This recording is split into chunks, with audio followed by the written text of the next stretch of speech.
The book of Job. Job chapter 1. In the land of Uz there lived a man whose name was Job. This man was blameless and upright. He feared God and shunned evil. He had 7 sons and 3 daughters, and he owned 7,000 sheep, 3,000 camels, 500 yoke of oxen, and 500 donkeys, and had a large number of servants. He was the greatest man among all the people of the East. His sons used to hold feasts in their homes on their birthdays, and they would invite their 3 sisters to eat and drink with them. When a period of feasting had run its course, Job would make arrangements for them to be purified. Early in the morning he would sacrifice a burnt offering for each of them, thinking, "Perhaps my children have sinned and cursed God in their hearts." This was Job's regular custom. One day, the angels came to present themselves before the Lord, and Satan also came with them. The Lord said to Satan, "Where have you come from?" Satan answered the Lord, "From roaming throughout the earth, going to and fro on it." Then the Lord said to Satan, "Have you considered my servant Job? There is no one on earth like him. He is blameless and upright, a man who fears God and shuns evil." "Does Job fear God for nothing?" Satan replied. "Have you not put a hedge around him and his household and everything he has? You have blessed the work of his hands, so that his flocks and herds are spread throughout the land. But now stretch out your hand and strike everything he has, and he will surely curse you to your face." The Lord said to Satan, "Very well then. Everything he has is in your power. But on the man himself, do not lay a finger." Then Satan went out from the presence of the Lord. One day, when Job's sons and daughters were feasting and drinking wine at the eldest brother's house, a messenger came to Job and said, "The oxen were plowing and the donkeys were grazing nearby, and the Sabaeans attacked and made off with them. They put the servants to the sword, and I am the only one who has escaped to tell you." While he was still speaking, another messenger came and said, "The fire of God fell from the heavens and burned up the sheep and the servants, and I am the only one who has escaped to tell you." While he was still speaking, another messenger came and said, "The Chaldeans formed 3 raiding parties and swept down on your camels and made off with them. They put the servants to the sword, and I am the only one who has escaped to tell you." While he was still speaking, yet another messenger came and said, "Your sons and daughters were feasting and drinking wine at the eldest brother's house, when suddenly a mighty wind swept in from the desert and struck the 4 corners of the house. It collapsed on them, and they are dead. And I am the only one who has escaped to tell you." At this, Job got up and tore his robe and shaved his head. Then he fell to the ground in worship and said, "Naked I came from my mother's womb, and naked I shall depart. The Lord gave, and the Lord has taken away. May the name of the Lord be praised." In all this, Job did not sin by charging God with wrongdoing.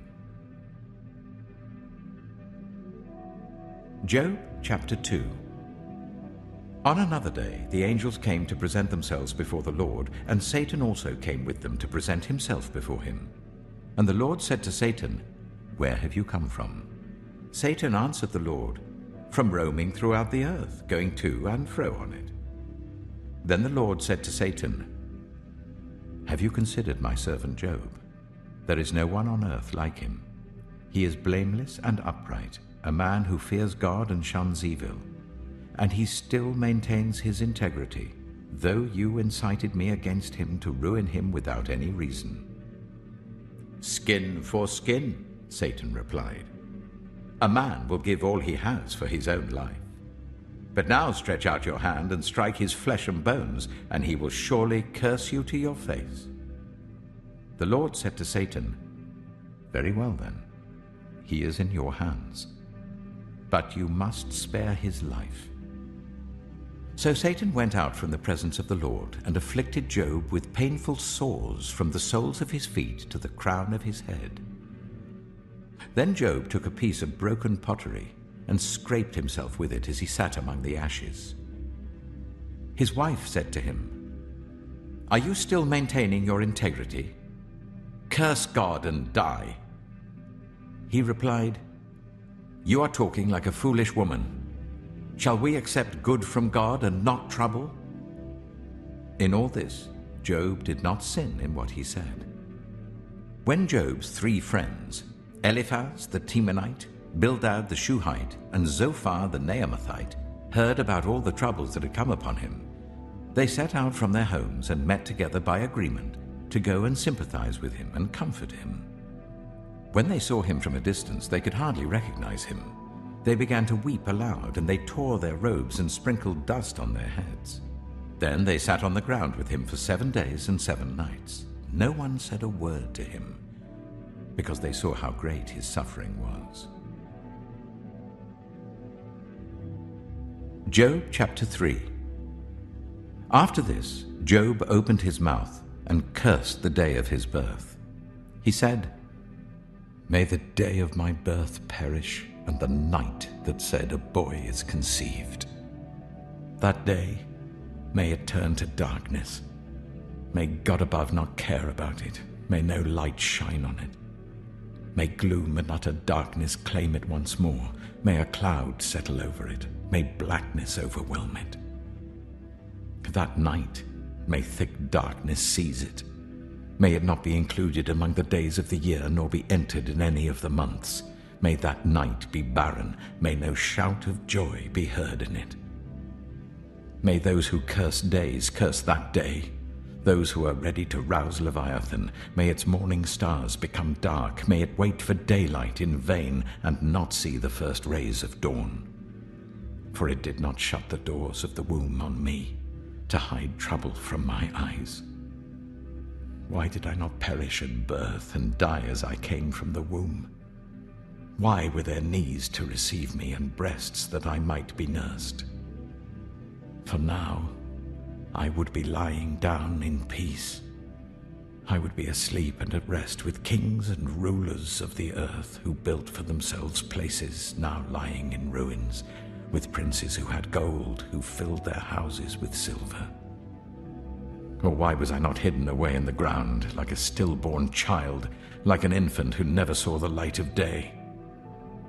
There the wicked cease from turmoil, and there the weary are at rest.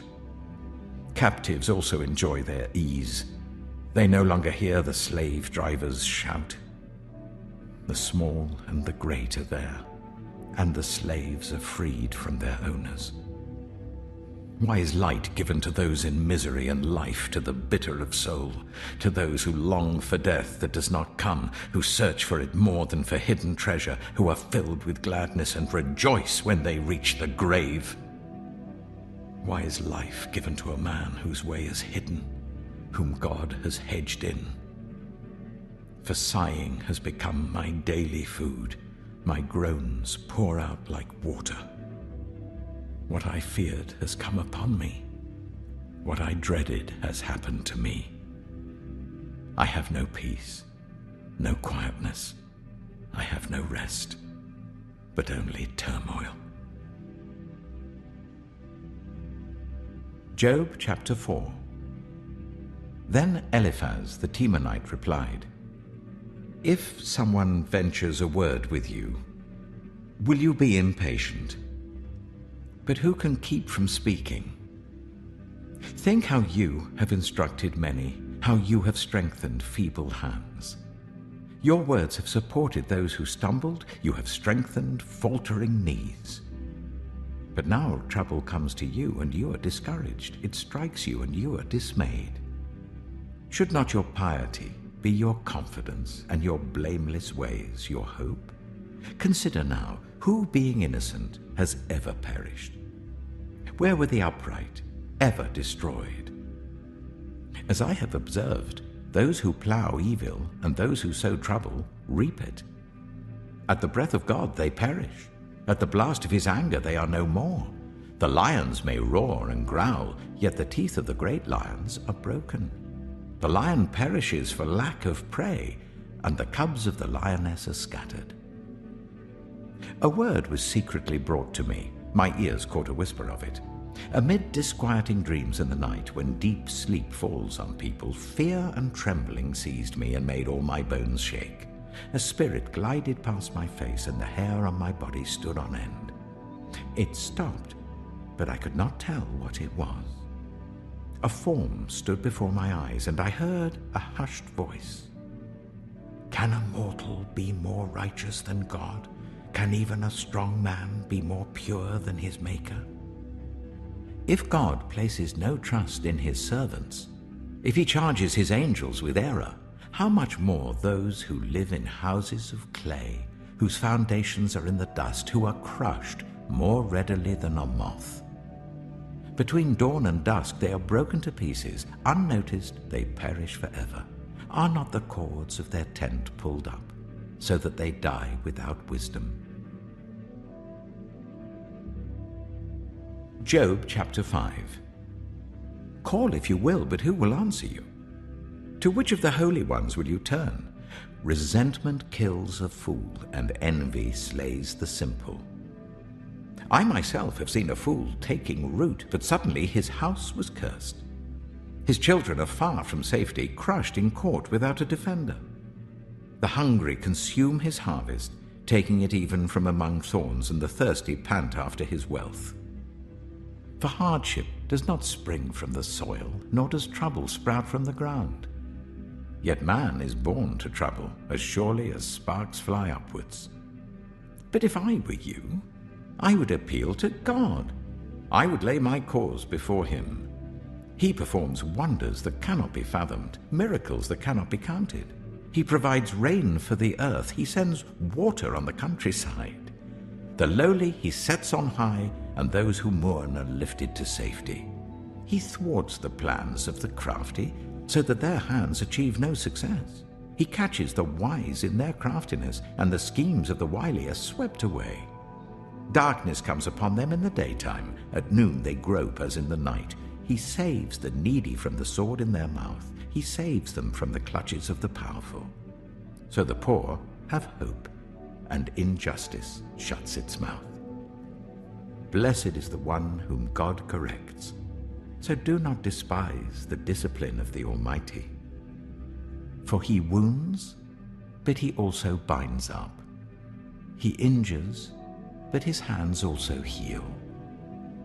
From 6 calamities he will rescue you. In 7, no harm will touch you.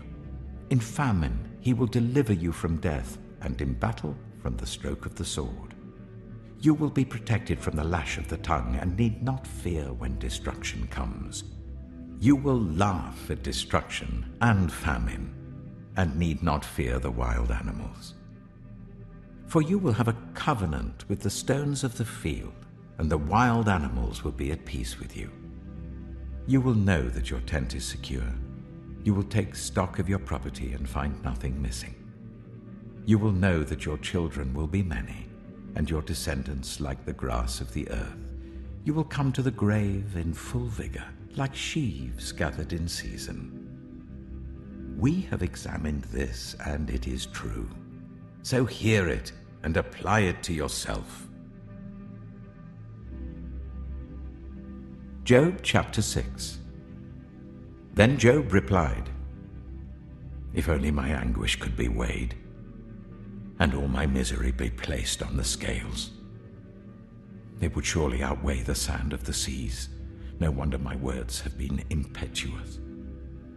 The arrows of the Almighty are in me. My spirit drinks in their poison. God's terrors are marshaled against me.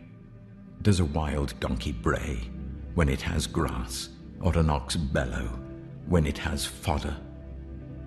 Is tasteless food eaten without salt, or is there flavor in the sap of the mallow?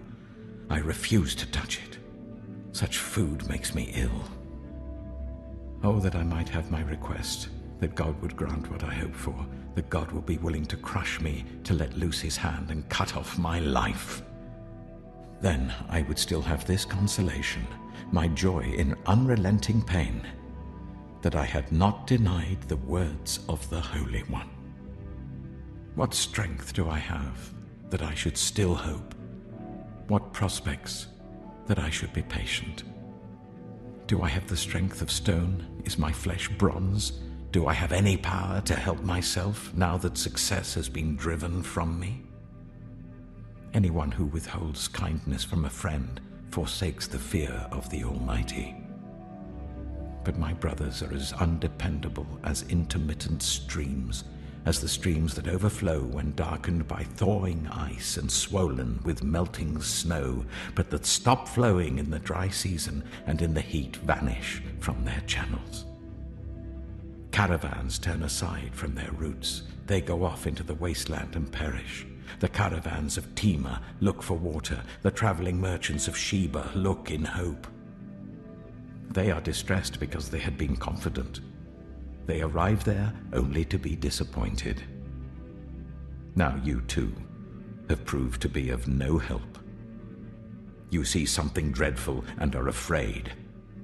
Have I ever said, give something on my behalf, pay a ransom for me from your wealth, deliver me from the hand of the enemy, rescue me from the clutches of the ruthless? Teach me and I will be quiet. Show me where I have been wrong. How painful are honest words. But what do your arguments prove? Do you mean to correct what I say and treat my desperate words as wind? You would even cast lots for the fatherless and barter away your friend. But now be so kind as to look at me. Would I lie to your face? Relent, do not be unjust. Reconsider, for my integrity is at stake. Is there any wickedness on my lips? Can my mouth not discern malice? Job chapter 7. Do not mortals have hard service on earth? Are not their days like those of hired laborers? Like a slave longing for the evening shadows, or a hired laborer waiting to be paid, so I have been allotted months of futility, and nights of misery have been assigned to me. When I lie down, I think, how long before I get up? The night drags on, and I toss and turn until dawn. My body is clothed with worms and scabs. My skin is broken and festering. My days are swifter than a weaver's shuttle, and they come to an end without hope. Remember, O God, that my life is but a breath. My eyes will never see happiness again. The eye that now sees me will see me no longer. You will look for me, but I will be no more. As a cloud vanishes and is gone, so one who goes down to the grave does not return. He will never come to his house again. His place will know him no more. Therefore I will not keep silent. I will speak out in the anguish of my spirit. I will complain in the bitterness of my soul. Am I the sea, or the monster of the deep, that you put me under guard? When I think my bed will comfort me, and my couch will ease my complaint, even then you frighten me with dreams and terrify me with visions, so that I prefer strangling and death rather than this body of mine. I despise my life. I would not live forever. Let me alone. My days have no meaning. What is mankind that you make so much of them, that you give them so much attention, that you examine them every morning and test them every moment? Will you never look away from me, or let me alone even for an instant? If I have sinned, what have I done to you? You who see everything we do. Why have you made me your target? Have I become a burden to you? Why do you not pardon my offenses and forgive my sins? For I shall soon lie down in the dust. You will search for me, but I shall be no more. Job chapter 8. Then Bildad the Shuhite replied, How long will you say such things? Your words are a blustering wind. Does God pervert justice? Does the Almighty pervert what is right? When your children sinned against him, he gave them over to the penalty of their sin. But if you will seek God earnestly and plead with the Almighty, if you are pure and upright, even now, he will rouse himself on your behalf and restore you to your prosperous state. Your beginnings will seem humble, so prosperous will your future be. Ask the former generations and find out what their ancestors learned. For we were born only yesterday and know nothing, and our days on earth are but a shadow. Will they not instruct you and tell you? Will they not bring forth words from their understanding? Can papyrus grow tall where there is no marsh? Can reeds thrive without water? While still growing and uncut, they wither more quickly than grass. Such is the destiny of all who forget God. So perishes the hope of the godless. What they trust in is fragile. What they rely on is a spider's web. They lean on the web, but it gives way. They cling to it, but it does not hold. They are like a well-watered plant in the sunshine, spreading its shoots over the garden. It entwines its roots round a pile of rocks and looks for a place among the stones. But when it is torn from its spot, that place disowns it and says, "I never saw you." Surely its life withers away, and from the soil other plants grow. Surely God does not reject one who is blameless, or strengthen the hands of evildoers. He will yet fill your mouth with laughter and your lips with shouts of joy. Your enemies will be clothed in shame, and the tents of the wicked will be no more. Job chapter 9. Then Job replied, "Indeed, I know that this is true. But how can mere mortals prove their innocence before God? Though they wished to dispute with him, they could not answer him one sin 1,000 times. His wisdom is profound, his power is vast. Who has resisted him and come out unscathed? He moves mountains without their knowing it and overturns them in his anger. He shakes the earth from its place and makes its pillars tremble. He speaks to the sun, and it does not shine. He seals off the light of the stars. He alone stretches out the heavens and treads on the waves of the sea. He is the maker of the Bear and Orion, the Pleiades and the constellations of the south. He performs wonders that cannot be fathomed, miracles that cannot be counted. When he passes me, I cannot see him. When he goes by, I cannot perceive him. If he snatches away, who can stop him? Who can say to him, "What are you doing?" God does not restrain his anger. Even the cohorts of Rahab cowered at his feet. How then can I dispute with him? How can I find words to argue with him? Though I were innocent, I could not answer him. I could only plead with my judge for mercy. Even if I summoned him and he responded, I do not believe he would give me a hearing. He would crush me with a storm and multiply my wounds for no reason. He would not let me catch my breath, but would overwhelm me with misery. If it is a matter of strength, he is mighty. And if it is a matter of justice, who can challenge him?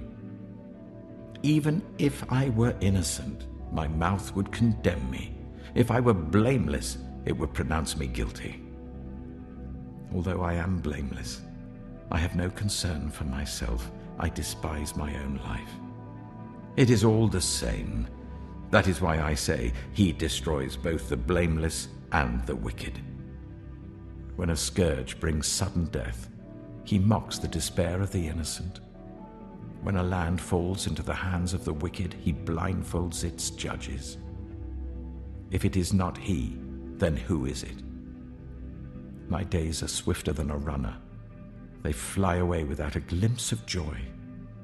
They skim past like boats of papyrus, like eagles swooping down on their prey. If I say, I will forget my complaint, I will change my expression and smile, I still dread all my sufferings, for I know you will not hold me innocent. Since I am already found guilty, why should I struggle in vain? Even if I washed myself with soap and my hands with cleansing powder, you would plunge me into a slime pit so that even my clothes would detest me. He is not a mere mortal like me, that I might answer him, that we might confront each other in court. If only there was someone to mediate between us, someone to bring us together, someone to remove God's rod from me, so that his terror would frighten me no more. Then I would speak up without fear of him. But as it now stands with me, I cannot. Job chapter 10. I loathe my very life. Therefore I will give free rein to my complaint and speak out in the bitterness of my soul. I say to God, do not declare me guilty, but tell me what charges you have against me. Does it please you to oppress me, to spurn the work of your hands, while you smile on the plans of the wicked? Do you have eyes of flesh?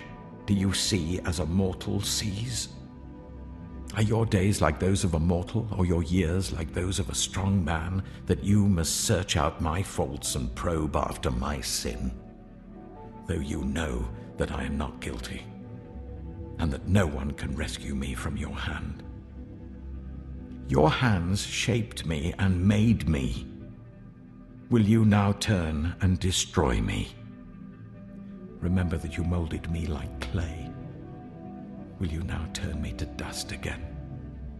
Did you not pour me out like milk and curdle me like cheese, clothe me with skin and flesh and knit me together with bones and sinews? You gave me life and showed me kindness, and in your providence watched over my spirit. But this is what you concealed in your heart, and I know that this was in your mind. If I sinned, you would be watching me, and would not let my offense go unpunished. If I am guilty, woe to me. Even if I am innocent, I cannot lift up my head, for I am full of shame and drowned in my affliction. If I hold my head high, you stalk me like a lion, and again display your awesome power against me. You bring new witnesses against me, and increase your anger towards me. Your forces come against me, wave upon wave. Why then did you bring me out of the womb? I wish I had died before any eye saw me. If only I had never come into being, or had been carried straight from the womb to the grave. Are not my few days almost over? Turn away from me so that I can have a moment's joy before I go to the place of no return, to the land of gloom and utter darkness, to the land of deepest night, of utter darkness and disorder, where even the light is like darkness. Job chapter 11. Then Zophar the Naamathite replied, are all these words to go unanswered? Is this talker to be vindicated?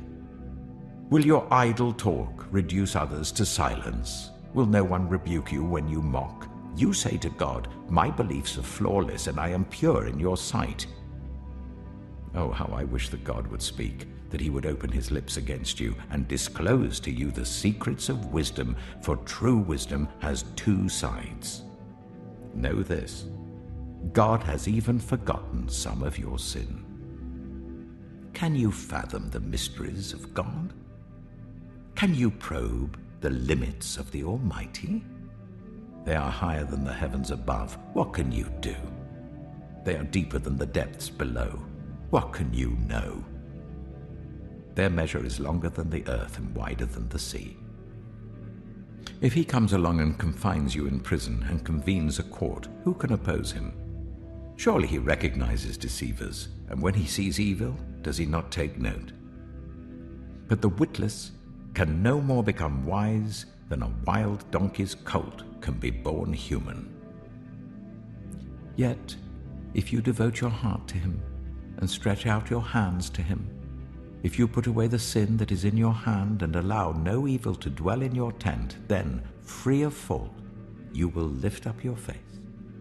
You will stand firm and without fear. You will surely forget your trouble, recalling it only as waters gone by. Life will be brighter than noonday, and darkness will become like morning. You will be secure because there is hope. You will look about you and take your rest in safety. You will lie down with no one to make you afraid, and many will court your favor. But the eyes of the wicked will fail, and escape will elude them. Their hope will become a dying gasp. Job chapter 12. Then Job replied, "Doubtless you are the only people who matter, and wisdom will die with you. But I have a mind as well as you. I'm not inferior to you. Who does not know all these things? I have become a laughingstock to my friends, though I called on God and he answered, a mere laughingstock, though righteous and blameless. Those who are at ease have contempt for misfortune, as the fate of those whose feet are slipping. The tents of marauders are undisturbed, and those who provoke God are secure, those whom God has in his hand. But ask the animals and they will teach you, or the birds in the sky and they will tell you. Or speak to the earth and it will teach you, or let the fish in the sea inform you. Which of all these does not know that the hand of the Lord has done this? In his hand is the life of every creature and the breath of all mankind. Does not the ear test words as the tongue tastes food? Is not wisdom found among the aged? Does not long life bring understanding? To God belong wisdom and power. Counsel and understanding are his. What he tears down cannot be rebuilt. Those he imprisons cannot be released. If he holds back the waters, there is drought. If he lets them loose, they devastate the land. To him belong strength and insight. Both deceived and deceiver are his. He leads rulers away stripped and makes fools of judges. He takes off the shackles put on by kings and ties a loincloth around their waist. He leads priests away stripped and overthrows officials long established. He silences the lips of trusted advisers and takes away the discernment of elders. He pours contempt on nobles and disarms the mighty. He reveals the deep things of darkness and brings utter darkness into the light. He makes nations great and destroys them. He enlarges nations and disperses them.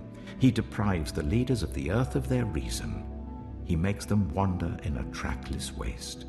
They grope in darkness with no light. He makes them stagger like drunkards. Job chapter 13. My eyes have seen all this. My ears have heard and understood it. What you know, I also know. I'm not inferior to you. But I desire to speak to the Almighty and to argue my case with God. You, however, smear me with lies. You are worthless physicians, all of you. If only you would be altogether silent. For you, that would be wisdom. Hear now my argument. Listen to the pleas of my lips. Will you speak wickedly on God's behalf? Will you speak deceitfully for him? Will you show him partiality? Will you argue the case for God? Would it turn out well if he examined you? Could you deceive him as you might deceive a mortal? He would surely call you to account if you secretly showed partiality. Would not his splendor terrify you? Would not the dread of him fall on you? Your maxims are proverbs of ashes. Your defenses are defenses of clay. Keep silent and let me speak. Then let come to me what may. Why do I put myself in jeopardy and take my life in my hands? Though he slay me, yet will I hope in him. I will surely defend my ways to his face. Indeed, this will turn out for my deliverance, for no godless person would dare come before him.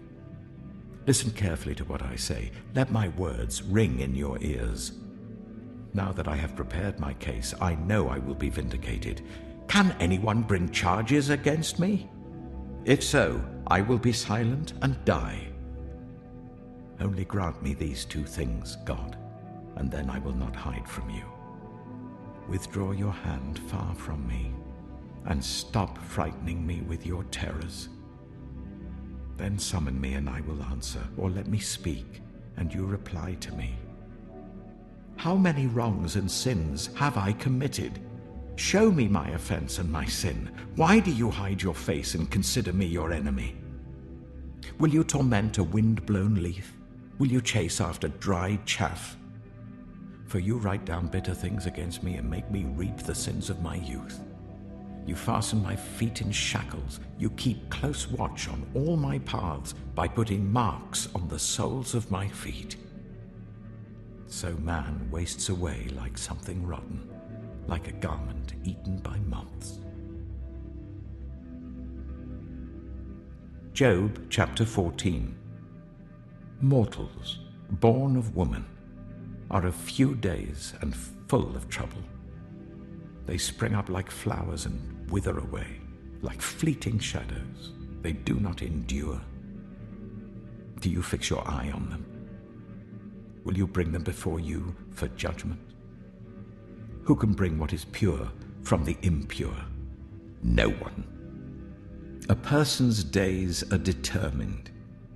You have decreed the number of his months and have set limits he cannot exceed. So look away from him and let him alone, till he has put in his time like a hired laborer. At least there is hope for a tree. If it is cut down, it will sprout again, and its new shoots will not fail. Its roots may grow old in the ground, and its stump die in the soil, yet at the scent of water it will bud and put forth shoots like a plant. But a man dies and is laid low. He breathes his last and is no more. As the water of a lake dries up, or a riverbed becomes parched and dry, so he lies down and does not rise.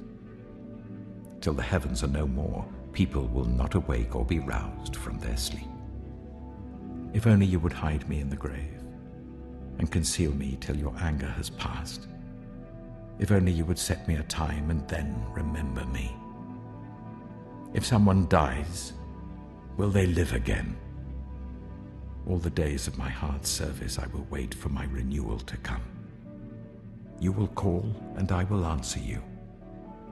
You will long for the creature your hands have made. Surely then you will count my steps, but not keep track of my sin. My offenses will be sealed up in a bag. You will cover over my sin.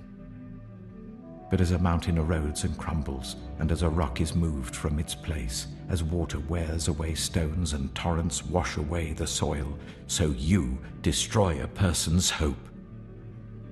You overpower them once for all, and they are gone. You change their countenance and send them away. If their children are honored, they do not know it. If their children are brought low, they do not see it. They feel but the pain of their own bodies and mourn only for themselves. Job chapter 15. Then Eliphaz the Temanite replied, Would a wise person answer with empty notions, or fill their belly with the hot east wind? Would they argue with useless words, with speeches that have no value? But you even undermine piety and hinder devotion to God. Your sin prompts your mouth. You adopt the tongue of the crafty. Your own mouth condemns you, not mine. Your own lips testify against you. Are you the first man ever born? Were you brought forth before the hills? Do you listen in on God's counsel? Do you have a monopoly on wisdom? What do you know that we do not know? What insights do you have that we do not have? The gray-haired and the aged are on our side, men even older than your father. Are God's consolations not enough for you, words spoken gently to you? Why has your heart carried you away, and why do your eyes flash, so that you vent your rage against God and pour out such words from your mouth? What are mortals, that they could be pure? Or those born of woman, that they could be righteous? If God places no trust in his holy ones, if even the heavens are not pure in his eyes, how much less mortals, who are vile and corrupt, who drink up evil like water? Listen to me, and I will explain to you. Let me tell you what I have seen, what the wise have declared, hiding nothing received from their ancestors, to whom alone the land was given when no foreigners moved among them. All his days the wicked man suffers torment, the ruthless man, through all the years stored up for him. Terrifying sounds fill his ears. When all seems well, marauders attack him. He despairs of escaping the realm of darkness. He is marked for the sword. He wanders about for food like a vulture. He knows the day of darkness is at hand. Distress and anguish fill him with terror. Troubles overwhelm him, like a king poised to attack, because he shakes his fist at God and vaunts himself against the Almighty, defiantly charging against him with a thick, strong shield. Though his face is covered with fat, and his waist bulges with flesh, he will inhabit ruined towns and houses where no one lives, houses crumbling to rubble. He will no longer be rich, and his wealth will not endure, nor will his possessions spread over the land. He will not escape the darkness. A flame will wither his shoots, and the breath of God's mouth will carry him away. Let him not deceive himself by trusting what is worthless, for he will get nothing in return. Before his time he will wither, and his branches will not flourish. He will be like a vine stripped of its unripe grapes, like an olive tree shedding its blossoms. For the company of the godless will be barren, and fire will consume the tents of those who love bribes. They conceive trouble and give birth to evil. Their womb fashions deceit. Job chapter 16. Then Job replied, I have heard many things like these. You're miserable comforters, all of you. Will your long-winded speeches never end? What ails you that you keep on arguing? I also could speak like you if you were in my place. I could make fine speeches against you and shake my head at you. But my mouth would encourage you. Comfort from my lips would bring you relief. Yet if I speak, my pain is not relieved, and if I refrain, it does not go away. Surely, God, you have worn me out. You have devastated my entire household. You have shriveled me up, and it has become a witness. My gauntness rises up and testifies against me. God assails me and tears me in his anger and gnashes his teeth at me. My opponent fastens on me his piercing eyes. People open their mouths to jeer at me. They strike my cheek in scorn and unite together against me. God has turned me over to the ungodly and thrown me into the clutches of the wicked. All was well with me, but he shattered me. He seized me by the neck and crushed me.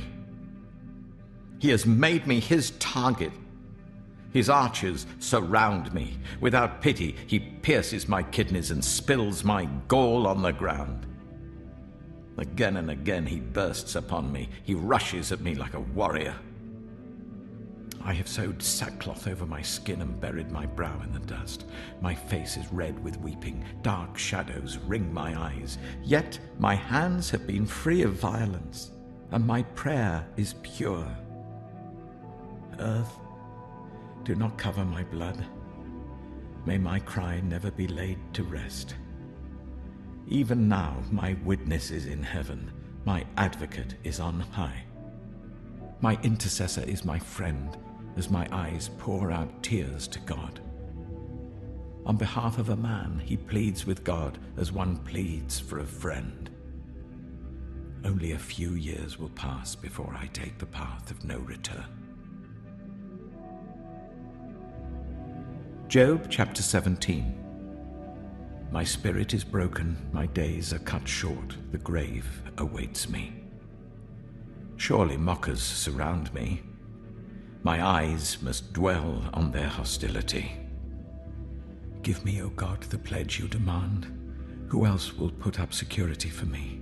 You have closed their minds to understanding, therefore you will not let them triumph. If anyone denounces their friends for reward, the eyes of their children will fail. God has made me a byword to everyone, a man in whose face people spit. My eyes have grown dim with grief. My whole frame is but a shadow. The upright are appalled at this. The innocent are aroused against the ungodly. Nevertheless, the righteous will hold to their ways, and those with clean hands will grow stronger. But come on, all of you. Try again. I will not find a wise man among you. My days have passed, my plans are shattered. Yet the desires of my heart turn night into day. In the face of the darkness, light is near. If the only home I hope for is the grave, if I spread out my bed in the realm of darkness, if I say to corruption, you are my father, and to the worm, my mother, or my sister, where then is my hope?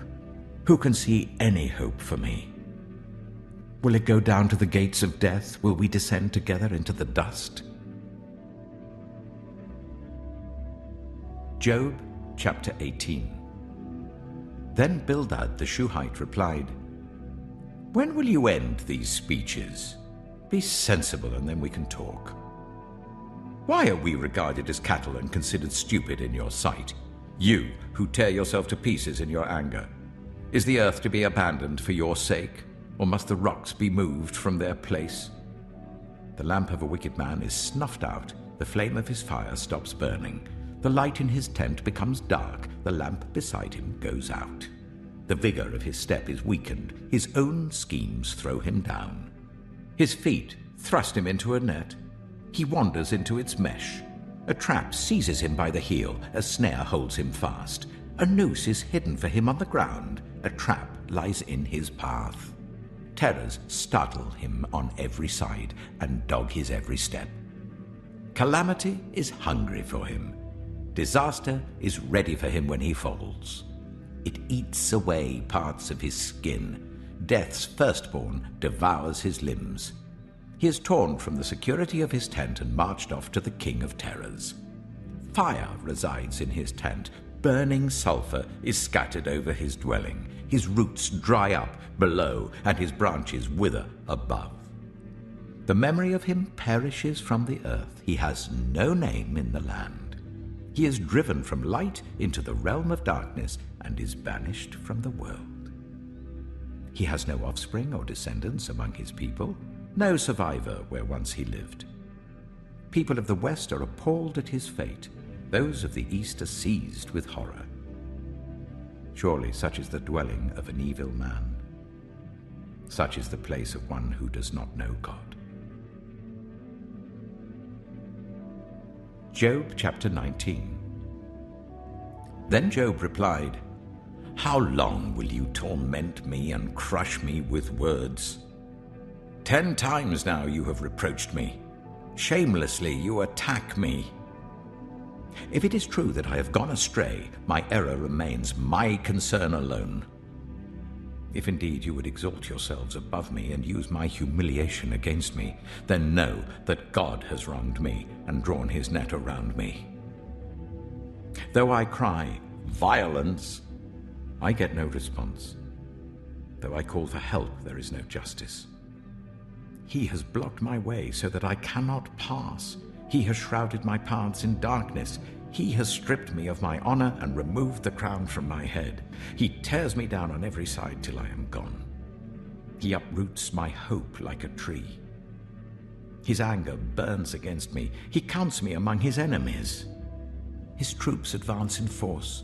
They build a siege ramp against me and encamp around my tent. He has alienated my family from me. My acquaintances are completely estranged from me. My relatives have gone away. My closest friends have forgotten me. My guests and my female servants count me a foreigner. They look upon me as a stranger. I summon my servant, but he does not answer, though I beg him with my own mouth. My breath is offensive to my wife. I'm loathsome to my own family. Even the little boys scorn me.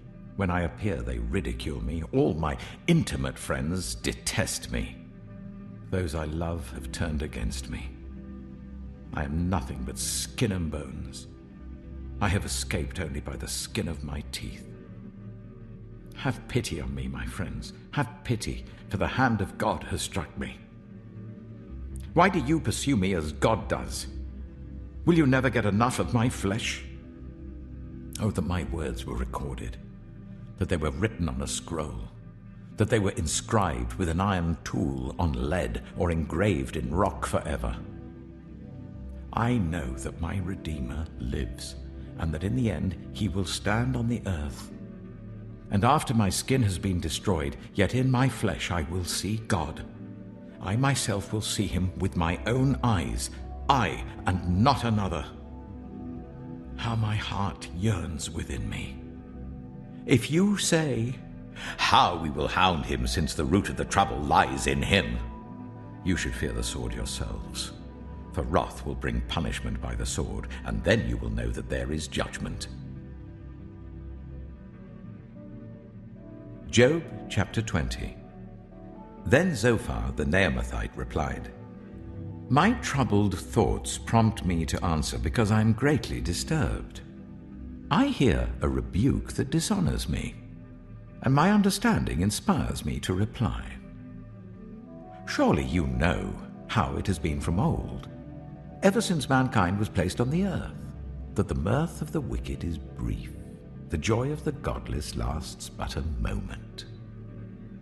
Though the pride of the godless person reaches to the heavens and his head touches the clouds, he will perish forever, like his own dung. Those who have seen him will say, 'Where is he?' Like a dream he flies away, no more to be found, banished like a vision of the night. The eye that saw him will not see him again. His place will look on him no more. His children must make amends to the poor, his own hands must give back his wealth.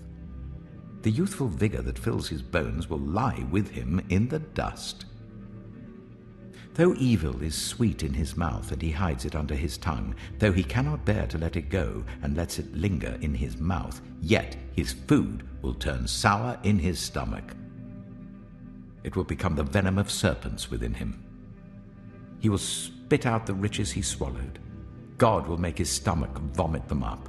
He will suck the poison of serpents. The fangs of an adder will kill him. He will not enjoy the streams, the rivers flowing with honey and cream. What he toiled for, he must give back uneaten. He will not enjoy the profit from his trading. For he has oppressed the poor and left them destitute. He has seized houses he did not build. Surely he will have no respite from his craving. He cannot save himself by his treasure. Nothing is left for him to devour. His prosperity will not endure. In the midst of his plenty, distress will overtake him. The full force of misery will come upon him. When he has filled his belly, God will vent his burning anger against him and rain down his blows on him. Though he flees from an iron weapon, a bronze-tipped arrow pierces him. He pulls it out of his back, the gleaming point out of his liver. Terrors will come over him. Total darkness lies in wait for his treasures.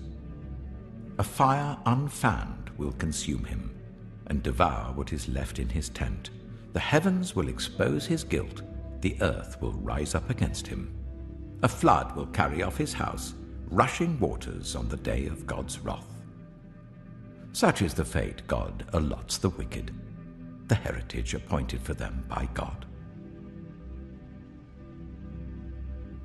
Job chapter 21. Then Job replied, "Listen carefully to my words. Let this be the consolation you give me. Bear with me while I speak, and after I have spoken, mock on. Is my complaint directed to a human being? Why should I not be impatient? Look at me and be appalled. Clap your hand over your mouth. When I think about this, I'm terrified. Trembling seizes my body. Why do the wicked live on, growing old and increasing in power? They see their children established around them, their offspring before their eyes. Their homes are safe and free from fear. The rod of God is not on them. Their bulls never fail to breed, their cows calve and do not miscarry. They send forth their children as a flock, their little ones dance about. They sing to the music of tambourine and lyre. They make merry to the sound of the pipe. They spend their years in prosperity and go down to the grave in peace. Yet they say to God, "Leave us alone. We have no desire to know your ways. Who is the Almighty that we should serve him? What would we gain by praying to him?" But their prosperity is not in their own hands. So I stand aloof from the plans of the wicked. Yet how often is the lamp of the wicked snuffed out? How often does calamity come upon them, the fate God allots in his anger? How often are they like straw before the wind, like chaff swept away by a gale? It is said, God stores up the punishment of the wicked for their children. Let him repay the wicked, so that they themselves will experience it. Let their own eyes see their destruction. Let them drink the cup of the wrath of the Almighty. For what do they care about the families they leave behind when their allotted months come to an end? Can anyone teach knowledge to God, since he judges even the highest? One person dies in full vigor, completely secure and at ease, well nourished in body, bones rich with marrow.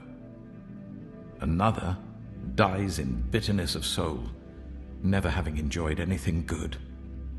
And side by side, they lie in the dust, and worms cover them both. I know full well what you're thinking, the schemes by which you would wrong me.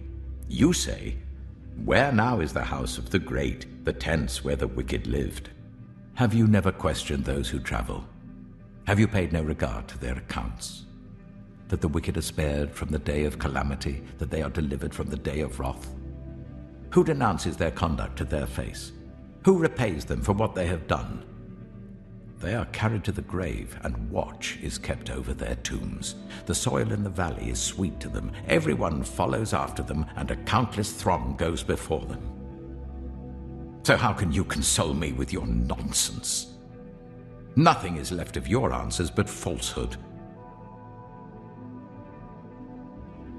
Job chapter 22. Then Eliphaz the Temanite replied, "Can a man be of benefit to God? Can even a wise person benefit him?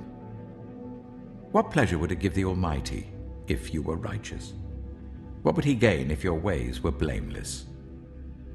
Is it for your piety that he rebukes you and brings charges against you? Is not your wickedness great? Are not your sins endless? You demanded security from your relatives for no reason. You stripped people of their clothing, leaving them naked. You gave no water to the weary, and you withheld food from the hungry, though you were a powerful man owning land, an honored man living on it. And you sent widows away empty-handed and broke the strength of the fatherless. That is why snares are all around you, why sudden peril terrifies you, why it is so dark that you cannot see, and why a flood of water covers you. Is not God in the heights of heaven? And see how lofty are the highest stars. Yet you say, what does God know? Does he judge through such darkness? Thick clouds veil him, so he does not see us as he goes about in the vaulted heavens. Will you keep to the old path that the wicked have trod? They were carried off before their time, their foundations washed away by a flood. They said to God, "Leave us alone. What can the Almighty do to us?" Yet it was he who filled their houses with good things. So I stand aloof from the plans of the wicked. The righteous see their ruin and rejoice. The innocent mock them, saying, "Surely our foes are destroyed, and fire devours their wealth." Submit to God and be at peace with him. In this way prosperity will come to you. Accept instruction from his mouth and lay up his words in your heart. If you return to the Almighty, you will be restored. If you remove wickedness far from your tent and assign your nuggets to the dust, your gold of Ophir to the rocks in the ravines. Then the Almighty will be your gold, the choicest silver for you. Surely then you will find delight in the Almighty and will lift up your face to God. You will pray to him and he will hear you, and you will fulfill your vows. What you decide on will be done, and light will shine on your ways. When people are brought low and you say, "Lift them up," then he will save the downcast. He will deliver even one who is not innocent, who will be delivered through the cleanness of your hands. Job chapter 23. Then Job replied, "Even today my complaint is bitter. His hand is heavy in spite of my groaning. If only I knew where to find him. If only I could go to his dwelling. I would state my case before him and fill my mouth with arguments. I would find out what he would answer me and consider what he would say to me. Would he vigorously oppose me with great power? No. He would not press charges against me. There the upright can establish their innocence before him, and there I would be delivered forever from my judge. But if I go to the east, he is not there. If I go to the west, I do not find him. When he is at work in the north, I do not see him. When he turns to the south, I catch no glimpse of him. But he knows the way that I take. When he has tested me, I shall come forth as gold. My feet have closely followed his steps. I have kept to his way without turning aside. I have not departed from the commands of his lips. I have treasured the words of his mouth more than my daily bread. But he stands alone, and who can oppose him? He does whatever he pleases. He carries out his decree against me, and many such plans he still has in store. That is why I am terrified before him. When I think of all this, I fear him. God has made my heart faint. The Almighty has terrified me. Yet I am not silenced by the darkness, by the thick darkness that covers my face. Job chapter 24. Why does the Almighty not set times for judgment? Why must those who know him look in vain for such days? There are those who move boundary stones. They pasture flocks they have stolen. They drive away the orphan's donkey and take the widow's ox in pledge. They thrust the needy from the path and force all the poor of the land into hiding.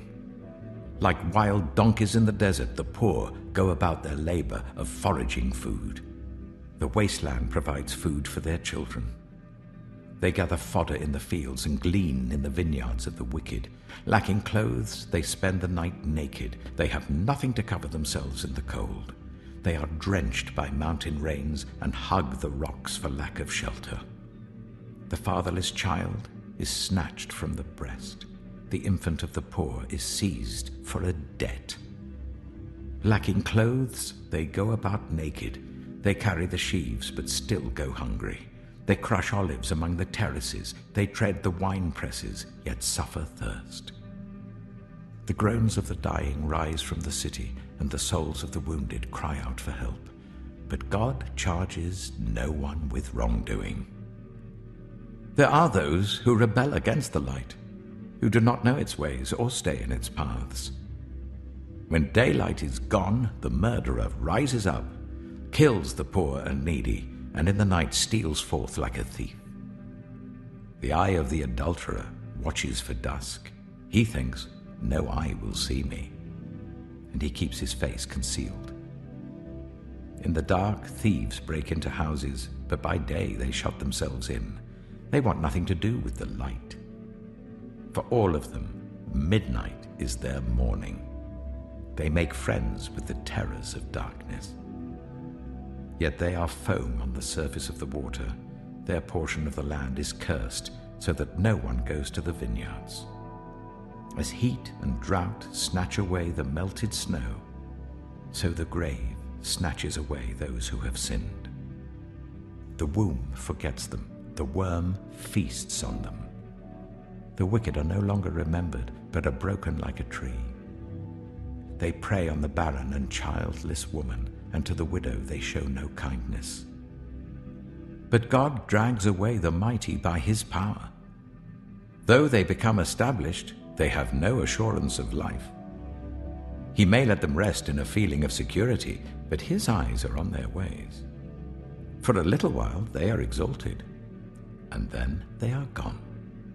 They are brought low and gathered up like all others. They are cut off like ears of corn. If this is not so, who can prove me false and reduce my words to nothing? Job chapter 25. Then Bildad the Shuhite replied, "Dominion and awe belong to God. He establishes order in the heights of heaven. Can his forces be numbered? On whom does his light not rise? How then can a mortal be righteous before God? How can one born of woman be pure? If even the moon is not bright and the stars are not pure in his eyes, how much less a mortal, who is but a maggot, a human being, who is only a worm." Job chapter 26. Then Job replied, "How you have helped the powerless!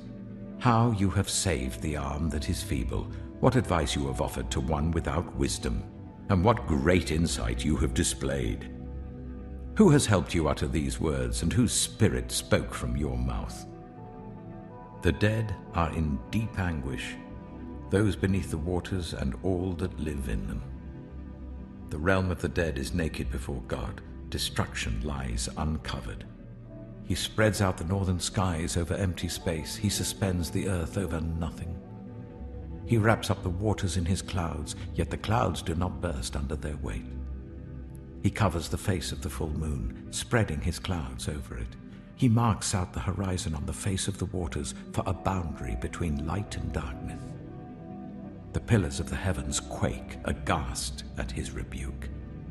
By his power he churned up the sea. By his wisdom he cut Rahab to pieces. By his breath the skies became fair. His hand pierced the gliding serpent.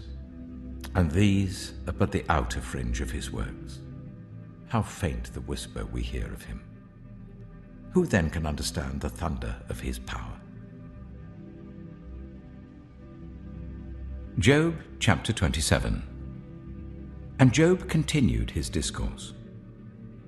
As surely as God lives, who has denied me justice, the Almighty who has made my life bitter. As long as I have life within me, the breath of God in my nostrils, my lips will not say anything wicked, and my tongue will not utter lies. I will never admit you are in the right. Till I die, I will not deny my integrity. I will maintain my innocence and never let go of it. My conscience will not reproach me as long as I live. May my enemy be like the wicked, my adversary like the unjust. For what hope have the godless when they are cut off, when God takes away their life? Does God listen to their cry when distress comes upon them? Will they find delight in the Almighty? Will they call on God at all times? I will teach you about the power of God. The ways of the Almighty I will not conceal. You have all seen this yourselves. Why then this meaningless talk? Here is the fate God allots to the wicked, the heritage a ruthless man receives from the Almighty. However many his children, their fate is the sword. His offspring will never have enough to eat. The plague will bury those who survive him, and their widows will not weep for them. Though he heaps up silver like dust, and clothes like piles of clay, what he lays up the righteous will wear, and the innocent will divide his silver. The house he builds is like a moth's cocoon, like a hut made by a watchman. He lies down wealthy, but will do so no more. When he opens his eyes, all is gone. Terrors overtake him like a flood. A tempest snatches him away in the night. The east wind carries him off, and he is gone. It sweeps him out of his place. It hurls itself against him without mercy as he flees headlong from its power. It claps its hands in derision and hisses him out of his place. Job chapter 28. There is a mine for silver and a place where gold is refined.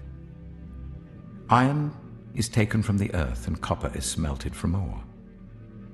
Mortals put an end to the darkness. They search out the farthest recesses for ore in the blackest darkness. Far from human dwellings they cut a shaft in places untouched by human feet. Far from other people they dangle and sway. The earth from which food comes is transformed below as by fire. Lapis lazuli comes from its rocks, and its dust contains nuggets of gold. No bird of prey knows that hidden path. No falcon's eye has seen it. Proud beasts do not set foot on it, and no lion prowls there. People assault the flinty rock with their hands and lay bare the roots of the mountains. They tunnel through the rock.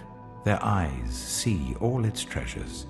They search the sources of the rivers and bring hidden things to light. But where can wisdom be found? Where does understanding dwell? No mortal comprehends its worth. It cannot be found in the land of the living. The deep says, "It is not in me." The sea says, "It is not with me." It cannot be bought with the finest gold, nor can its price be weighed out in silver. It cannot be bought with the gold of Ophir, with precious onyx or lapis lazuli. Neither gold nor crystal can compare with it, nor can it be had for jewels of gold. Coral and jasper are not worthy of mention. The price of wisdom is beyond rubies. The topaz of Cush cannot compare with it. It cannot be bought with pure gold. Where then does wisdom come from? Where does understanding dwell? It is hidden from the eyes of every living thing, concealed even from the birds in the sky. Destruction and death say, "Only a rumor of it has reached our ears." God understands the way to it, and He alone knows where it dwells. For He views the ends of the earth and sees everything under the heavens. When He established the force of the wind and measured out the waters, when He made a decree for the rain and a path for the thunderstorm, then He looked at wisdom and appraised it. He confirmed it and tested it. And He said to the human race, "The fear of the Lord, that is wisdom, and to shun evil is understanding." Job chapter 29. Job continued his discourse. "How I long for the months gone by, for the days when God watched over me, when His lamp shone on my head, and by His light I walked through darkness.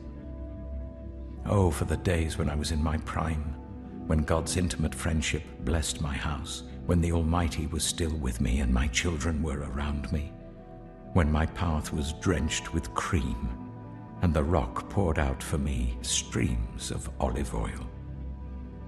When I went to the gate of the city and took my seat in the public square, the young men saw me and stepped aside, and the old men rose to their feet. The chief men refrained from speaking and covered their mouths with their hands. The voices of the nobles were hushed, and their tongues stuck to the roof of their mouths. Whoever heard me spoke well of me, and those who saw me commended me. Because I rescued the poor who cried for help, and the fatherless who had none to assist them. The one who was dying blessed me. I made the widow's heart sing. I put on righteousness as my clothing. Justice was my robe and my turban. I was eyes to the blind and feet to the lame. I was a father to the needy. I took up the case of the stranger. I broke the fangs of the wicked and snatched the victims from their teeth. I thought, I shall die in my own house, my days as numerous as the grains of sand. My roots will reach to the water, and the dew will lie all night on my branches. My glory will not fade. The bow will be ever new in my hand. People listened to me expectantly, waiting in silence for my counsel. After I had spoken, they spoke no more. My words fell gently on their ears. They waited for me as for showers, and drank in my words as the spring rain. When I smiled at them, they scarcely believed it. The light of my faith was precious to them. I chose the way for them and sat as their chief. I dwelt as a king among his troops. I was like one who comforts mourners. Job chapter 30. But now they mock me, men younger than I, whose fathers I would have disdained to put with my sheepdogs. Of what use was the strength of their hands to me, since their vigor had gone from them? Haggard from want and hunger, they roamed the parched land in desolate wastelands at night. In the brush they gathered salt herbs, and their food was the root of the broom bush. They were banished from human society, shouted at as if they were thieves. They were forced to live in the dry stream beds, among the rocks and in holes in the ground. They brayed among the bushes and huddled in the undergrowth. A base and nameless brood, they were driven out of the land. And now those young men mock me in song. I have become a byword among them. They detest me and keep their distance. They do not hesitate to spit in my face. Now that God has unstrung my bow and afflicted me, they throw off restraint in my presence. On my right, the tribe attacks. They lay snares for my feet. They build their siege ramps against me. They break up my road. They succeed in destroying me. No one can help him, they say. They advance as through a gaping breach. Amid the ruins they come rolling in. Terrors overwhelm me. My dignity is driven away as by the wind. My safety vanishes like a cloud. And now my life ebbs away. Days of suffering grip me. Night pierces my bones. My gnawing pains never rest. In his great power, God becomes like clothing to me. He binds me like the neck of my garment. He throws me into the mud, and I am reduced to dust and ashes. I cry out to you, God, but you do not answer. I stand up, but you merely look at me. You turn on me ruthlessly. With the might of your hand, you attack me. You snatch me up and drive me before the wind. You toss me about in the storm. I know you will bring me down to death, to the place appointed for all the living. Surely no one lays a hand on a broken man when he cries for help in his distress. Have I not wept for those in trouble? Has not my soul grieved for the poor? Yet when I hoped for good, evil came. When I looked for light, then came darkness. The churning inside me never stops. Days of suffering confront me. I go about blackened, but not by the sun. I stand up in the assembly and cry for help. I have become a brother of jackals, a companion of owls. My skin grows black and peels. My body burns with fever. My lyre is tuned to mourning, and my pipe to the sound of wailing. Job chapter 31. I made a covenant with my eyes, not to look lustfully at a young woman. For what is our lot from God above, our heritage from the Almighty on high? Is it not ruin for the wicked, disaster for those who do wrong? Does he not see my ways and count my every step? If I have walked with falsehood, or my foot has hurried after deceit, let God weigh me in honest scales, and he will know that I am blameless. If my steps have turned from the path, if my heart has been led by my eyes, or if my hands have been defiled, then may others eat what I have sown, and may my crops be uprooted. If my heart has been enticed by a woman, or if I have lurked at my neighbor's door, then may my wife grind another man's grain, and may other men sleep with her. For that would have been wicked, a sin to be judged. It is a fire that burns to destruction. It would have uprooted my harvest. If I have denied justice to any of my servants, whether male or female, when they had a grievance against me, what will I do when God confronts me? What will I answer when called to account? Did not he who made me in the womb make them? Did not the same one form us both within our mothers? If I have denied the desires of the poor, or let the eyes of the widow grow weary, if I have kept my bread to myself, not sharing it with the fatherless, but from my youth I reared them as a father would, and from my birth I guided the widow, if I have seen anyone perishing for lack of clothing, or the needy without garments, and their hearts did not bless me for warming them with the fleece from my sheep, if I have raised my hand against the fatherless, knowing that I had influence in court, then let my arm fall from the shoulder, let it be broken off at the joint. For I dreaded destruction from God, and for fear of his splendor, I could not do such things. If I have put my trust in gold, or said to pure gold, you are my security. If I have rejoiced over my great wealth, the fortune my hands had gained, if I have regarded the sun in its radiance, or the moon moving in splendor, so that my heart was secretly enticed and my hand offered them a kiss of homage, then these also would be sins to be judged, for I would have been unfaithful to God on high. If I have rejoiced at my enemy's misfortune, or gloated over the trouble that came to him, I have not allowed my mouth to sin by invoking a curse against their life.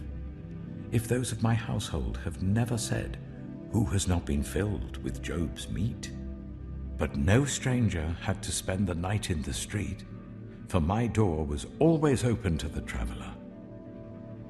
If I have concealed my sin, as people do, by hiding my guilt in my heart, because I so feared the crowd and so dreaded the contempt of the clans, that I kept silent and would not go outside.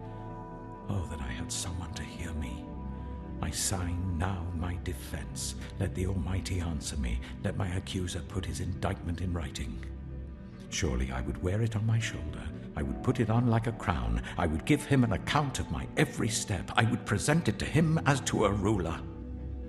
If my land cries out against me and all its furrows are wet with tears, if I have devoured its yield without payment, or broken the spirit of its tenants, then let briars come up instead of wheat, and stinkweed instead of barley.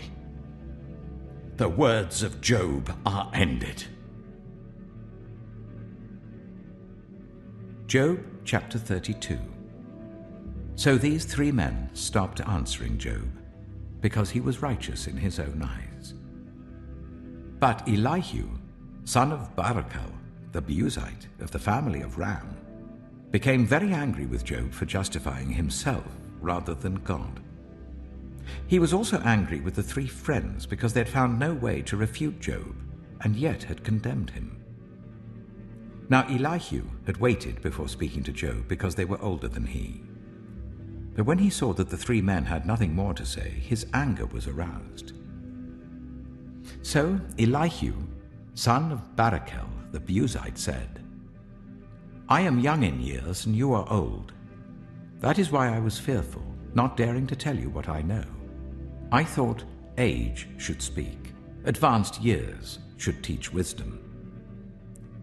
But it is the spirit in a person, the breath of the Almighty, that gives them understanding.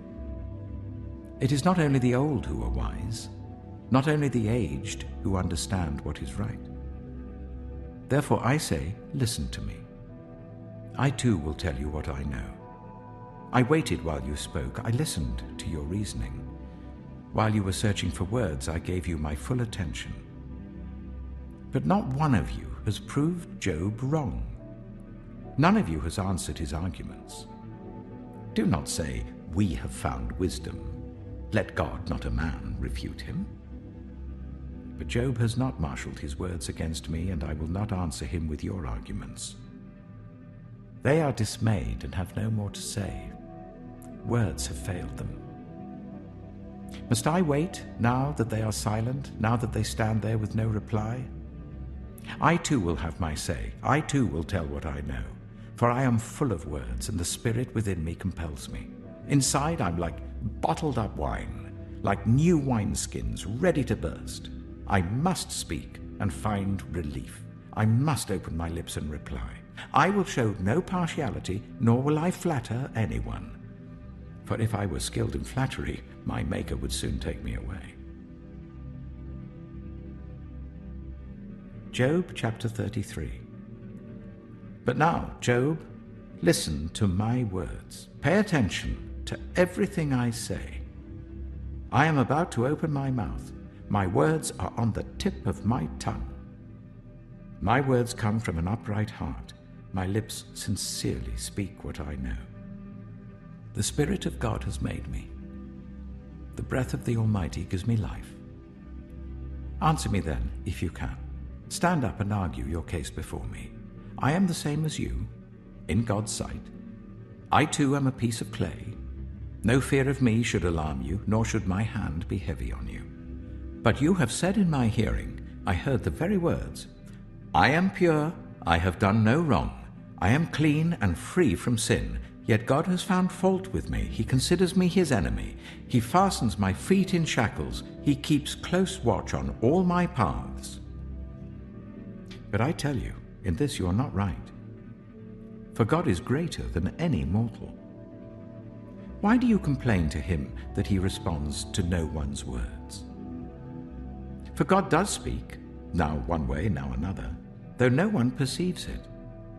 In a dream, in a vision of the night, when deep sleep falls on people as they slumber in their beds, he may speak in their ears and terrify them with warnings, to turn them from wrongdoing and keep them from pride, to preserve them from the pit, their lives from perishing by the sword. Or someone may be chastened on a bed of pain, with constant distress in their bones, so that their body finds food repulsive and their soul loathes the choicest meal. Their flesh wastes away to nothing, and their bones, once hidden, now stick out. They draw near to the pit, and their life to the messengers of death. Yet if there is an angel at their side, a messenger, 1 out of 1,000, sent to tell them how to be upright, and he is gracious to that person and says to God, spare them from going down to the pit. I have found a ransom for them. Let their flesh be renewed like a child's. Let them be restored as in the days of their youth. Then that person can pray to God and find favor with him. They will see God's face and shout for joy. He will restore them to full well-being. And they will go to others and say, I have sinned, and I have perverted what is right, but I did not get what I deserved. God has delivered me from going down to the pit, and I shall live to enjoy the light of life. God does all these things to a person, twice, even 3 times, to turn them back from the pit, that the light of life may shine on them. Pay attention, Job, and listen to me. Be silent, and I will speak.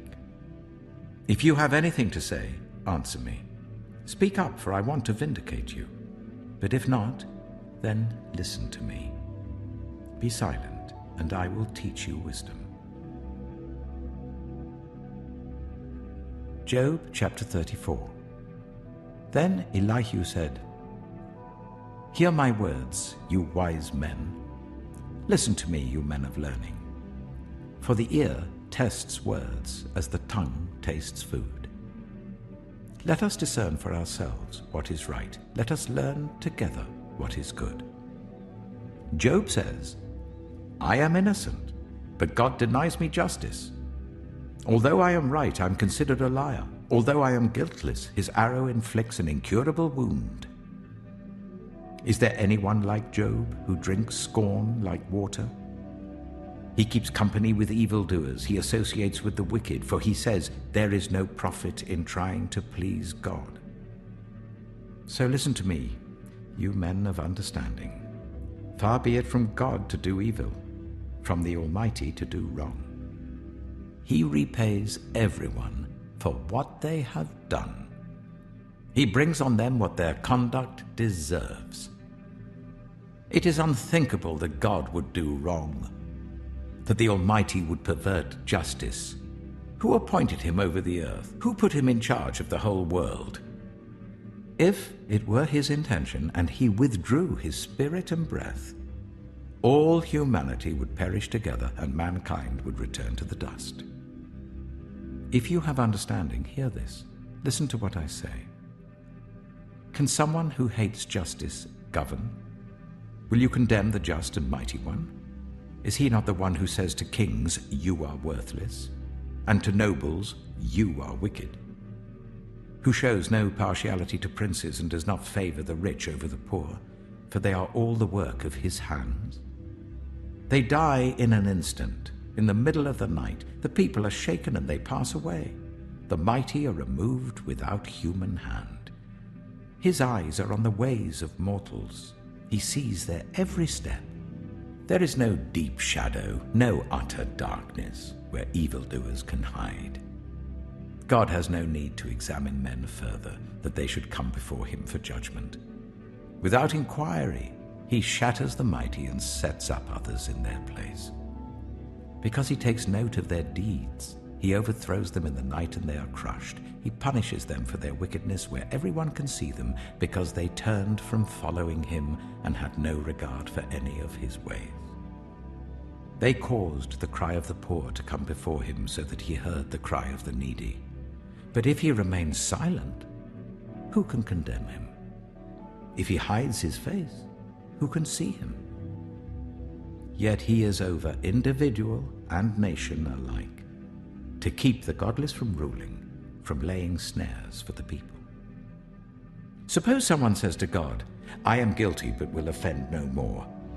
Teach me what I cannot see. If I have done wrong, I will not do so again." Should God then reward you on your terms when you refuse to repent? You must decide, not I. So tell me what you know. Men of understanding declare, wise men who hear me say to me, Job speaks without knowledge, his words lack insight. Oh, that Job might be tested to the uttermost for answering like a wicked man. To his sin he adds rebellion. Scornfully he claps his hands among us and multiplies his words against God. Job chapter 35. Then Elihu said, "Do you think this is just? You say, I am in the right, not God. Yet you ask him, what profit is it to me, and what do I gain by not sinning? I would like to reply to you, and to your friends with you. Look up at the heavens and see. Gaze at the clouds so high above you. If you sin, how does that affect him? If your sins are many, what does that do to him? If you are righteous, what do you give to him? Or what does he receive from your hand? Your wickedness only affects humans like yourself, and your righteousness only other people. People cry out under a load of oppression. They plead for relief from the arm of the powerful, but no one says, where is God my Maker, who gives songs in the night, who teaches us more than he teaches the beasts of the earth, and makes us wiser than the birds in the sky? He does not answer when people cry out because of the arrogance of the wicked. Indeed, God does not listen to their empty plea. The Almighty pays no attention to it. How much less then will he listen when you say that you do not see him, that your case is before him and you must wait for him, and further, that his anger never punishes and he does not take the least notice of wickedness. So Job opens his mouth with empty talk. Without knowledge he multiplies words. Job chapter 36. Elihu continued, Bear with me a little longer, and I will show you that there is more to be said on God's behalf. I get my knowledge from afar. I will ascribe justice to my Maker. Be assured that my words are not false. One who has perfect knowledge is with you. God is mighty but despises no one. He is mighty and firm in his purpose. He does not keep the wicked alive, but gives the afflicted their rights. He does not take his eyes off the righteous. He enthrones them with kings and exalts them forever. But if people are bound in chains, held fast by cords of affliction, he tells them what they have done, that they have sinned arrogantly. He makes them listen to correction and commands them to repent of their evil. If they obey and serve him, they will spend the rest of their days in prosperity and their years in contentment. But if they do not listen, they will perish by the sword and die without knowledge. The godless in heart harbor resentment. Even when he fetters them, they do not cry for help. They die in their youth among male prostitutes of the shrines. But those who suffer, he delivers in their suffering. He speaks to them in their affliction. He is wooing you from the jaws of distress to a spacious place, free from restriction, to the comfort of your table, laden with choice food. But now you are laden with judgment due to the wicked. Judgment and justice have taken hold of you. Be careful that no one entices you by riches.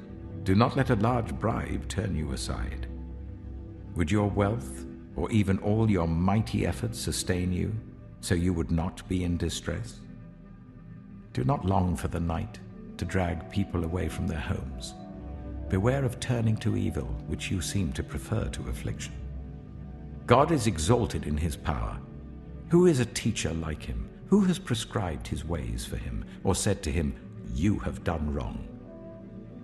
Remember to extol his work, which people have praised in song. All humanity has seen it. Mortals gaze on it from afar. How great is God, beyond our understanding.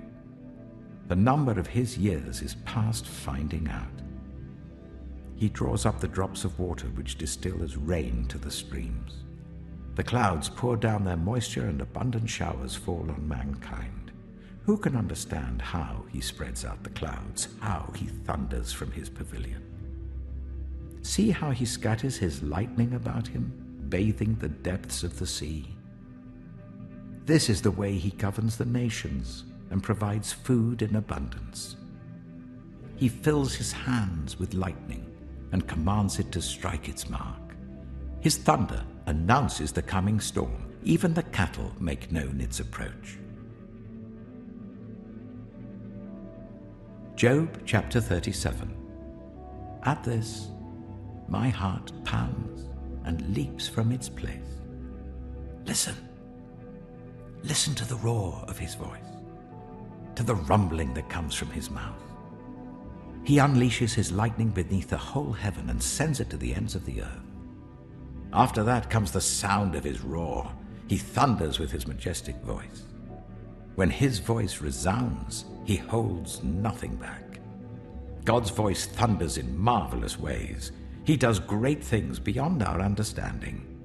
He says to the snow, "Fall on the earth," and to the rain shower, "Be a mighty downpour," so that everyone he has made may know his work. He stops all people from their labor. The animals take cover. They remain in their dens. The tempest comes out from its chamber, the cold from the driving winds. The breath of God produces ice, and the broad waters become frozen. He loads the clouds with moisture. He scatters his lightning through them. At his direction, they swirl around over the face of the whole earth to do whatever he commands them. He brings the clouds to punish people, or to water his earth and show his love. Listen to this, Job. Stop and consider God's wonders. Do you know how God controls the clouds and makes his lightning flash? Do you know how the clouds hang poised, those wonders of him who is perfect in knowledge? You who swelter in your clothes when the land lies hushed under the south wind, can you join him in spreading out the skies, hard as a mirror of cast bronze? Tell us what we should say to him. We cannot draw up our case because of our darkness. Should he be told that I want to speak? Would anyone ask to be swallowed up? Now no one can look at the sun, bright as it is in the skies, after the wind has swept them clean. Out of the north he comes in golden splendor. God comes in awesome majesty. The Almighty is beyond our reach and exalted in power. In his justice and great righteousness he does not oppress. Therefore people revere him. For does he not have regard for all the wise in heart? Job chapter 38. Then the Lord spoke to Job out of the storm. He said, "Who is this that obscures my plans with words without knowledge? Brace yourself like a man. I will question you, and you shall answer me. Where were you when I laid the earth's foundation? Tell me if you understand. Who marked off its dimensions? Surely you know. Who stretched a measuring line across it? On what were its footings set? Or who laid its cornerstone, while the morning stars sang together and all the angels shouted for joy? Who shut up the sea behind doors when it burst forth from the womb? When I made the clouds its garment and wrapped it in thick darkness, when I fixed limits for it and set its doors and bars in place, when I said, 'This far you may come and no farther. Here is where your proud waves halt.' Have you ever given orders to the morning, or shown the dawn its place, that it might take the earth by the edges and shake the wicked out of it? The earth takes shape like clay under a seal. Its features stand out like those of a garment.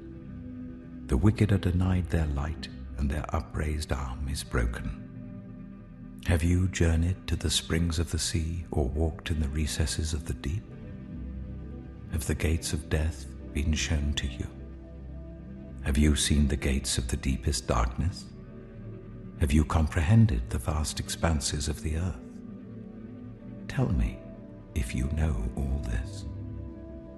What is the way to the abode of light? And where does darkness reside? Can you take them to their places? Do you know the paths to their dwellings? Surely you know, for you were already born. You have lived so many years. Have you entered the storehouses of the snow, or seen the storehouses of the hail, which I reserve for times of trouble, for days of war and battle? What is the way to the place where the lightning is dispersed, or the place where the east winds are scattered over the earth? Who cuts a channel for the torrents of rain, and a path for the thunderstorm, to water a land where no one lives, an uninhabited desert, to satisfy a desolate wasteland and make it sprout with grass? Does the rain have a father? Who fathers the drops of dew? From whose womb comes the ice? Who gives birth to the frost from the heavens, when the waters become hard as stone, when the surface of the deep is frozen? Can you bind the chains of the Pleiades? Can you loosen Orion's belt? Can you bring forth the constellations in their seasons, or lead out the bear with its cubs? Do you know the laws of the heavens? Can you set up God's dominion over the earth? Can you raise your voice to the clouds and cover yourself with a flood of water? Do you send the lightning bolts on their way? Do they report to you, 'Here we are'?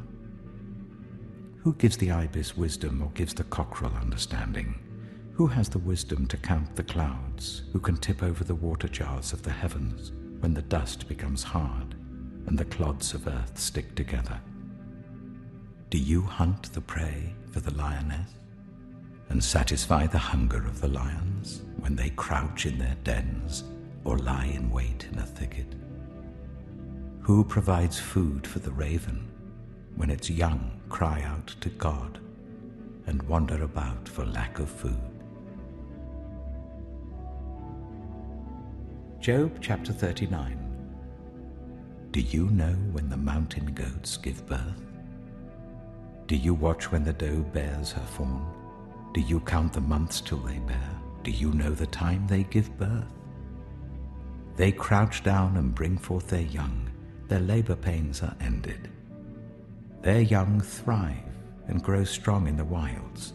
They leave and do not return. Who let the wild donkey go free? Who untied its ropes? I gave it the wasteland as its home, the salt flats as its habitat. It laughs at the commotion in the town. It does not hear a driver's shout. It ranges the hills for its pasture and searches for any green thing. Will the wild ox consent to serve you? Will it stay by your manger at night? Can you hold it to the furrow with a harness? Will it till the valleys behind you? Will you rely on it for its great strength? Will you leave your heavy work to it? Can you trust it to haul in your grain and bring it to your threshing floor? The wings of the ostrich flap joyfully, though they cannot compare with the wings and feathers of the stork. She lays her eggs on the ground and lets them warm in the sand, unmindful that a foot may crush them, that some wild animal may trample them. She treats her young harshly, as if they were not hers. She cares not that her labor was in vain, for God did not endow her with wisdom, or give her a share of good sense. Yet when she spreads her feathers to run, she laughs at horse and rider. Do you give the horse its strength, or clothe its neck with a flowing mane? Do you make it leap like a locust, striking terror with its proud snorting? It paws fiercely, rejoicing in its strength, and charges into the fray. It laughs at fear, afraid of nothing. It does not shy away from the sword. The quiver rattles against its side, along with the flashing spear and lance. In frenzied excitement, it eats up the ground. It cannot stand still when the trumpet sounds. At the blast of the trumpet, it snorts. Aha! It catches the scent of battle from afar, the shout of commanders and the battle cry. Does the hawk take flight by your wisdom and spread its wings towards the south? Does the eagle soar at your command and build its nest on high? It dwells on a cliff and stays there at night. A rocky crag is its stronghold. From there it looks for food. Its eyes detect it from afar. Its young ones feast on blood, and where the slain are, there it is. Job chapter 40. The Lord said to Job, Will the one who contends with the Almighty correct him? Let him who accuses God answer him. Then Job answered the Lord, I am unworthy. How can I reply to you? I put my hand over my mouth. I spoke once, but I have no answer. Twice, but I will say no more. Then the Lord spoke to Job out of the storm. Brace yourself like a man. I will question you, and you shall answer me. Would you discredit my justice? Would you condemn me to justify yourself? Do you have an arm like God's, and can your voice thunder like his? Then adorn yourself with glory and splendor, and clothe yourself in honor and majesty. Unleash the fury of your wrath. Look at all who are proud and bring them low. Look at all who are proud and humble them. Crush the wicked where they stand. Bury them all in the dust together. Shroud their faces in the grave. Then I myself will admit to you that your own right hand can save you. Look at Behemoth, which I made along with you, and which feeds on grass like an ox. What strength it has in its loins, what power in the muscles of its belly. Its tail sways like a cedar, the sinews of its thighs are close knit. Its bones are tubes of bronze, its limbs like rods of iron. It ranks first among the works of God, yet its maker can approach it with his sword. The hills bring it their produce, and all the wild animals play nearby. Under the lotus plant it lies, hidden among the reeds in the marsh. The lotuses conceal it in their shadow, the poplars by the stream surround it. A raging river does not alarm it. It is secure, though the Jordan should surge against its mouth. Can anyone capture it by the eyes, or trap it and pierce its nose? Job chapter 41. Can you pull in Leviathan with a fishhook, or tie down its tongue with a rope? Can you put a cord through its nose, or pierce its jaw with a hook? Will it keep begging you for mercy? Will it speak to you with gentle words? Will it make an agreement with you for you to take it as your slave for life? Can you make a pet of it like a bird, or put it on a leash for the young women in your house? Will traders barter for it? Will they divide it up among the merchants? Can you fill its hide with harpoons, or its head with fishing spears? If you lay a hand on it, you will remember the struggle and never do it again. Any hope of subduing it is false. The mere sight of it is overpowering. No one is fierce enough to rouse it. Who then is able to stand against me? Who has a claim against me that I must pay? Everything under heaven belongs to me. I will not fail to speak of Leviathan's limbs, its strength, and its graceful form. Who can strip off its outer coat? Who can penetrate its double coat of armor? Who dares open the doors of its mouth, ringed about with its fearsome teeth? Its back has rows of shields tightly sealed together. Each is so close to the next that no air can pass between. They are joined fast to one another. They cling together and cannot be parted. Its snorting throws out flashes of light. Its eyes are like the rays of dawn. Flames stream from its mouth. Sparks of fire shoot out. Smoke pours from its nostrils as from a boiling pot over burning reeds. Its breath sets coals ablaze, and flames dart from its mouth. Strength resides in its neck. Dismay goes before it. The folds of its flesh are tightly joined. They are firm and immovable. Its chest is hard as rock, hard as a lower millstone. When it rises up, the mighty are terrified. They retreat before its thrashing. The sword that reaches it has no effect, nor does the spear or the dart or the javelin. Iron it treats like straw, and bronze like rotten wood. Arrows do not make it flee. Slingstones are like chaff to it. A club seems to it but a piece of straw. It laughs at the rattling of the lance. Its undersides are jagged potsherds, leaving a trail in the mud like a threshing sledge.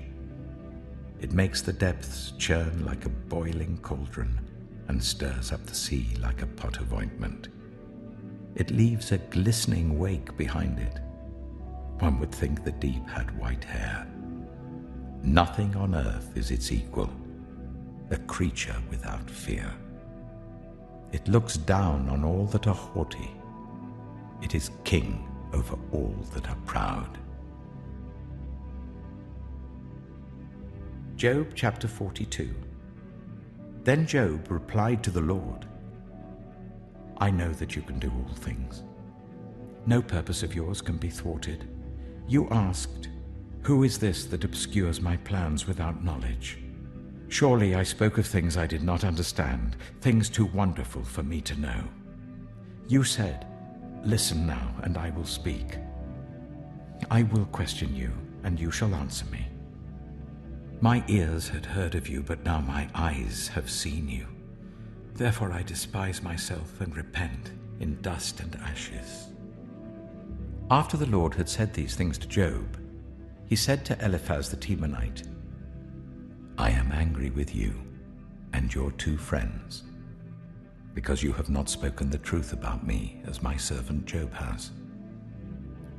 So now take 7 bulls and 7 rams, and go to my servant Job and sacrifice a burnt offering for yourselves. My servant Job will pray for you, and I will accept his prayer, and not deal with you according to your folly. You have not spoken the truth about me, as my servant Job has. So Eliphaz the Temanite, Bildad the Shuhite, and Zophar the Naamathite did what the Lord told them, and the Lord accepted Job's prayer. After Job had prayed for his friends, the Lord restored his fortunes and gave him twice as much as he had before. All his brothers and sisters, and everyone who had known him before, came and ate with him in his house. They comforted and consoled him over all the trouble the Lord had brought on him, and each one gave him a piece of silver and a gold ring. The Lord blessed the latter part of Job's life more than the former part. He had 14,000 sheep, 6,000 camels, 1,000 yoke of oxen, and 1,000 donkeys. And he also had 7 sons and 3 daughters. The first daughter he named Jemimah, the second Keziah, and the third Karen-Happuch. Nowhere in all the land were there found women as beautiful as Job's daughters, and their father granted them an inheritance along with their brothers. After this, Job lived 140 years. He saw his children and their children to the 4th generation. And so Job died, an old man and full of years.